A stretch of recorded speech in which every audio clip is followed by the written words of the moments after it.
Salut à tous, je vais vous parler du film Spider-Man Homecoming. Vous pouvez partager cette vidéo, laisser des commentaires si vous n'êtes pas d'accord avec moi sur le film, que j'ai adoré, vraiment, je vous le dis tout de suite. Ça m'a remis en fait dans l'ambiance de cette trilogie de Spider-Man par Sam Raimi, qui était vraiment cool, qui date du début des années 2000, où Spider-Man, alias Peter Parker, était une sorte de loser dans sa vie sociale qui va s'épanouir avec le personnage de Spider-Man. On reprend un petit peu cette trame-là pour relancer cette saga Spider-Man qui intègre désormais un peu, on va dire, les Avengers, en tout cas qui fait partie de cette franchise aux côtés de Tony Stark, qui est un petit peu son mentor dans ce premier film Spider-Man avec Tom Holland. On avait déjà pu l'apercevoir dans le dernier Avenger, mais là c'est un film qui tourne autour de lui à 100%, même si Tony Stark apparaît de temps en temps. Tom Holland, le nouveau Spider-Man, il m'a beaucoup fait penser à Tobey Maguire dans la trilogie de Sam Raimi. Vraiment, physiquement, parfois il y a des vraies ressemblances et je le trouve excellent, très très frais, très très drôle, un petit peu gaffeur, loser, mais pas vraiment finalement. Faut savoir que je dirais qu'il est plus jeune que ce qu'on voyait dans la trilogie de Sam Raimi, donc il y a un avantage dans ce film, un truc assez intelligent qui a été fait, c'est que le film est un vrai mélange de teen movie et de film de super-héros. On mixe les deux, on fait une sorte de mixture des deux thèmes, et me concernant moi, ça marche à 100%. Je pense que ça plaira aux jeunes qui ont envie de voir un peu un teen movie, et puis aux gens plus âgés qui ont envie de voir tout simplement un film de super-héros. Donc je crois savoir que ça plaira vraiment à tout le monde. En tout cas, c'est mon avis concernant ce film Spider-Man Homecoming. Voilà, ça c'est vraiment la principale idée du truc, mélanger teen movie et film de super-héros pour en faire quelque chose de spectaculaire, mais de drôle aussi. On sait que Marvel est très très fort dans ce thème-là ces derniers temps, avoir de l'autodérision, mettre de l'humour dans les films. Et bien ils le font comme d'habitude, mais là ils le font dans le cadre du lycée, me semble-t-il qu'ils sont lycéens, tous ces jeunes personnages qu'on va voir graviter autour de Spider-Man, que ce soit au lycée ou ailleurs.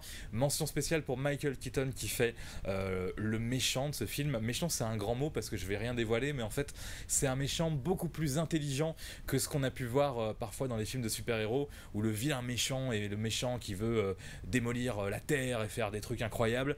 Lui c'est différent, j'en dis pas plus pour pas spoiler, mais il y a un peu plus de profondeur dans ce personnage. Il y a un événement qui va venir chambouler un petit peu tout le monde concernant le personnage de Michael Keaton, le vautour, un classique ennemi de Spider-Man, mais franchement c'est extrêmement bien fait, la psychologie de ce personnage là, le vautour tout simplement. Que dire d'autre? On voit l'affiche ici avec notre ami Spider-Man. On peut reprocher techniquement que tout ce qui est image d'animation du Spider-Man, comment dire, bah oui c'est de la 3D, c'est de l'image de synthèse, même les bâtiments derrière, ça se voit pas forcément beaucoup, mais voilà, il y a un côté un petit peu carton-pâte, mais c'est presque assumé parce que quand on est dans des scènes d'action, de déplacement de Spider-Man, on est vraiment encore dans la dérision presque, tellement ce personnage a des facilités pour se déplacer. Donc Michael Keaton, incroyable. Moi j'aime de plus en plus Michael Keaton qui a été un acteur très populaire, qui a eu une sorte de traversée du désert et qui est revenu mais extrêmement en forme avec un jeu vraiment plus profond. C'est-à-dire que vous verrez en regardant le film que dans ce rôle de méchant, pas si méchant que ça, et bien ça le fait totalement. Scénario, on va pas dire bien trouvé, parce qu'évidemment il y a des milliers de personnes, j'imagine, qui ont travaillé pour que tout cela tienne debout, mais il faut dire que c'est assez bien fait. Je pense pas qu'on égale le Spider-Man de Sam Raimi avec comment dire, la manière dont Spider-Man devient Spider-Man. Là ce qui m'a gêné un peu, c'est le fait que Spider-Man apparaît dans le film d'avant, donc on le connaît, on est déjà censé le connaître, c'est-à-dire on peut pas avoir la vie du personnage avant qu'il devienne Spider-Man, qu'il fasse des vidéos sur YouTube, sachant qu'il est très très jeune, on va pas faire un préquel de Spider-Man Homecoming, mais c'est ce qui peut un petit peu gêner, mais c'est vraiment un détail. Non, vraiment super film qui je pense va mettre tout le monde d'accord, sauf ceux qui sont allergiques au format Marvel Avengers, mais il y a ce petit truc en plus avec les jeunes, plutôt drôle. Et puis il faut dire aussi un truc assez rassurant dans ce film-là. On est pas dans le cliché en fait du lycée américain de base. Là on est quand même dans un lycée new-yorkais, mais dans le Queens, avec des personnages aux origines ethniques très mélangées. C'est assez intelligent, c'est assez bien fait. On n'est pas dans le cliché des méchants du lycée qui embête les losers du lycée. On est sur des losers qui sont pas vraiment des losers, des méchants qui sont pas vraiment des méchants.